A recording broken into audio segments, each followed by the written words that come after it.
오늘 함께 나눌 하나님의 말씀은 다니엘 11장 1절에서 19절까지입니다. 오늘 본문에서는 애굽과 시리아, 곧 프톨레미 왕조와 셀주크 왕조 사이에 여러 세대에 걸친 전쟁에 대한 묵시를 보도하고 있습니다. 여기서는 두 왕조 사이의 치열한 다툼에 대해 매우 자세히 예언되어 있는데 마치 역사적 사실을 경험한 후대의 사람이 기록한 것처럼 여겨질 정도입니다. 우리가 세상의 역사 기록을 살펴보면 어느 시대나 지역을 보든지 전쟁에 대한 기록을 찾을 수 있습니다. 세상의 역사는 전쟁의 역사라고 정의할 수 있을 만큼 세상 역사에서 전쟁을 빼면 내용이 거의 없을 정도입니다. 성경의 기록 중 많은 부분도 전쟁이 기록되어 있습니다. 그리고 지금 이 순간에도 세상의 어느 한 구석에서는 전쟁이 벌어지고 있습니다. 세상의 역사가 시작된 이래로 전쟁이 그친 적은 단 한순간도 없습니다. 꼭 전쟁이 아니라고 해도 사람들 간의 분쟁은 끊임없이 발생하고 있습니다. 사실 사람들 간의 분쟁이 국가적으로 비화되면 그것이 바로 전쟁이 되는 것입니다. 아울러 이러한 전쟁은 실로 무자비하고 잔혹하기 그지없습니다. 전쟁터의 칼은 사람을 가리지 않습니다. 피 흘림과 상해, 죽음으로 전쟁에 지나간 땅은 처절한 통곡과 탄식, 눈물이 오랫동안 계속되며 회복을 위해 겪어야 할 수고는 상상을 초월합니다. 그렇다면 여러분, 이 세상에는 왜 이렇게 사람들 스스로를 고통의 극단으로 몰아넣는 분쟁과 전쟁이 끊임없이 발생하는 것일까요? 그것은 타락한 인간의 이기적인 탐욕 때문입니다. 타락한 인간에게는 다른 사람이야 고통을 당하든지 말든지 자기의 이기적인 탐욕을 채우려는 욕구가 있습니다. 그리고 힘을 가진 자가 그러한 이기적인 탐욕을 제어하지 못하거나 탐욕과 탐욕이 서로 부딪히게 될 때 바로 분쟁과 전쟁이 발생하게 되는 것입니다. 그러한 점에서 거의 모든 분쟁이나 전쟁은 인간이 하나님으로부터 떨어져 나간 결과로 생겨나는 것이라고 하겠습니다. 그렇습니다. 인간이 타락함으로 말미암아 하나님으로부터 떨어져 나갔고 그 결과 이기적 본능에 따라 움직이는 존재가 되어 이기적인 탐욕을 채우고자 분쟁과 전쟁을 일으키고 있는 것입니다. 그러나 인간은 본래 하나님의 형상대로 창조된 존재입니다. 그렇기에 사람다운 사람은 하나님의 성품을 닮아 평화롭고 조화롭게 살아가기 마련입니다. 그런데 타락하여 하나님을 떠나면서 하나님의 형상을 잃고 말았습니다. 그리고 그런 말미암아 오로지 본능에 따라 움직이는 짐승과 같은 존재들이 되었습니다. 사람이 짐승과 구별되는 것은 하나님의 형상을 지니고 있기 때문인데 그것을 잃었으니 짐승과 같게 된 것입니다. 다니엘이 환상 중에 본 제국들의 왕들이 모두 짐승으로 상징되었는데 이 역시 그들이 하나님으로부터 떠나 있는 짐승과 같은 존재들이 있기 때문입니다. 이처럼 사람들은 하나님을 떠난 결과 짐승과 같이 되었고 그로 말미암아 서로 잡아먹지 못해 안달하는 상태가 되었습니다. 여러분, 사실 역사를 보아도 그리고 현실을 보아도 인간에게 있어 가장 두려운 적은 야수도 천재지변도 아니고 바로 인간 자신입니다. 인간만큼 인간에게 해를 끼치는 존재도 없습니다. 여러분, 이러한 인간관계를 다시 회복하려면 어떻게 해야겠습니까? 그 해답은 너무나 분명합니다. 다시 하나님의 형상을 회복하는 것뿐입니다. 그러한 점에서 인간 사이의 진정한 평화는 그리스도 안에서만 가능합니다. 왜냐하면 누구든지 그리스도 안에 있게 되면 새로운 피조물이 되어 하나님의 형상을 회복하기 때문입니다. 세상 모든 사람들에게 그리스도만이 참된 소망이라 선언하는 이유가 여기에 있습니다.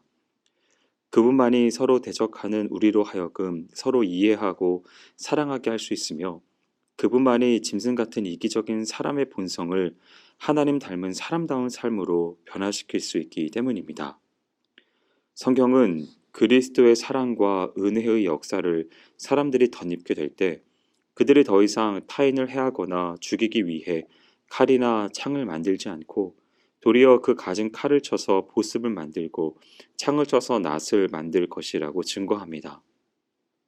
오늘 본문에서는 애굽과 시리아의 정략 결혼을 통한 동맹과 시리아 왕인 애굽 공주 박대에 대하여 예언하고 있습니다. 5절과 6절에서 발견할 수 있는데요. 분열한 헬라 제국 네 왕조 가운데 가장 강한 왕조는 애굽을 기반으로 한 톨레미 왕조였습니다. 그에 반해 시리아를 기반으로 한 셀주크 왕조는 네 왕조 가운데 가장 약하였습니다. 그래서 셀주크는 한때 자기 땅을 포기하고 애굽으로 피신하였다가 톨레미의 도움으로 겨우 다시 나라를 회복하고 그 세력을 강화시켜 나갈 수 있었습니다. 그런데 셀주크의 아들이 다스리던 때에 시리아의 세력이 크게 확장되자 애굽의 왕은 셀주크에게 정략 결혼을 통해 두 나라 간의 동맹을 요구하게 되었습니다. 그리하여 둘의 결혼이 이루어지게 되었습니다. 그러나 2년 후 갑자기 셀주크 왕의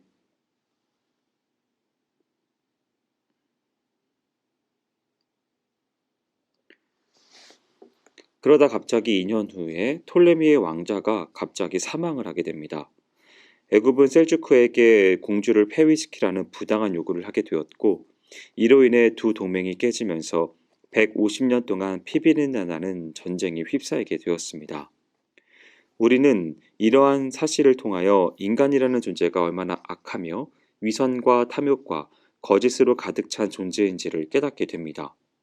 실로 인간은 그 자체는 물론이거니와 그 약속 또한 믿을 만한 것이 못됩니다. 인간은 언제든지 깨어질 수 있습니다. 아무리 철석 같은 약속이라도 인간은 그 이해관계, 현실 상황에 따라 얼마든지 약속을 깰 수 있습니다. 그것은 인간이 신실하지 못하기 때문입니다. 또 이러한 사실로 인간들 사이에서는 오늘의 친구가 내일의 원수가 되는 일이 허다합니다. 이는 우리가 실제 경험하는 일이지요. 믿었던 사람 때문에 마음의 상처를 입고 또 여타의 피해를 보는 일이 얼마나 많습니까? 믿는 도끼에 발등을 찍히는 일을 우리는 수없이 경험하고 있습니다. 오직 한 남자와 한 여자만 사랑하기로 서약하고 결혼한 부부가 서로 다른 여자, 서로 다른 남자와 바람을 피워 가정에 깨어지는 일도 허다합니다. 친구가 친구를 배신하고 스승이 제자를, 제자가 스승을 배신하는 일도 허다합니다. 실로 사람들 사이에서 배신과 변절은 일상적인 것처럼 여겨질 정도입니다. 그렇기에 사람은 절대 신뢰나 믿음의 대상이 될 수 없습니다. 물론 우리는 다른 사람을 신뢰해야 하고 또 다른 사람이 나를 신뢰할 수 있도록 행동할 필요가 있습니다. 믿음이 없는 가정, 사회를 한번 생각해 보십시오. 얼마나 삭막합니까? 그러한 가정이나 사회는 도저히 유지될 수 없습니다. 그럼에도 불구하고 본질적으로 사람 그 자체가 믿음의 대상이 될 수는 없습니다. 그러므로 사람 간의 믿음은 꼭 필요한 요소입니다. 그럼에도 불구하고 본질적으로 사람 그 자체가 믿음의 대상이 될 수는 없습니다. 사람을 믿음의 대상으로 삼으면 실망하게 되고 낙심하게 되고 좌절하게 됩니다. 우리는 이러한 사람의 속성을 밝히 알아야 합니다. 실로 인간은 언제든지 변할 수 있음을 알고 의지할 자로서의 믿음의 대상으로 삼아서는 안 됩니다. 연약하여 번개하기 쉬운 인간은 사랑하고 용서해야 할 대상이지 믿고 의지할 대상은 아닙니다. 이 사실을 분명히 인식할 때 우리가 절대적으로 믿고 의지할 대상이 더욱 분명해집니다. 바로 우리가 절대적으로 믿고 의지할 대상은 오직 하나입니다. 그는 영원히 변하지 않는 하나님이십니다. 영원하신 하나님, 불변하신 하나님에게만 우리는 언제든 어느 때이든 신뢰를 보낼 수 있는 것입니다. 바라기는 오늘 말씀을 대하는 모든 성도분들은 우리의 소망이 오직 예수 그리스도에게만 있음을 알고 그분만 의지하여 타락한 세상 속에서 승리하는 삶으로 나아가시기를 주님의 이름으로 축원드립니다. 기도하겠습니다. 사랑과 은혜가 많으신 하나님 아버지, 이 세상의 악함을 볼 수 있도록 인도하여 주신 하나님의 은혜를 인하여 감사를 드립니다.